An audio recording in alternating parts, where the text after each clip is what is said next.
భగవంతుడు శివుడు కూడా కృష్ణుడిని కలుసుకోవాలని ఉన్నారు.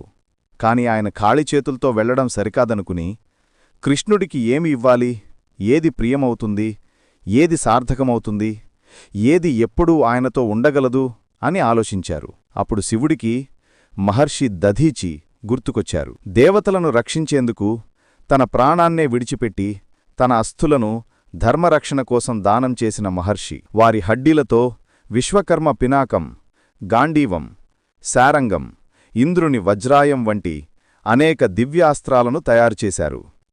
ఆ పవిత్రమైన తేజస్సుతో నిండిన దధీచి మహర్షి అస్థుల్లో ఒకటిని తీసుకుని శివుడు తన తపస్సు శక్తితో దానిని ఒక అద్భుతమైన, పవిత్రమైన, మధుర స్వరం కలిగిన బాసూరిగా రూపొందించారు. ఆనందాన్ని మాత్రమే కాకుండా ధర్మం, త్యాగం, మహానుభావుల స్మృతి కూడా తనలో కలిగిన వేణువు. శివుడు గోకులానికి చేరుకుని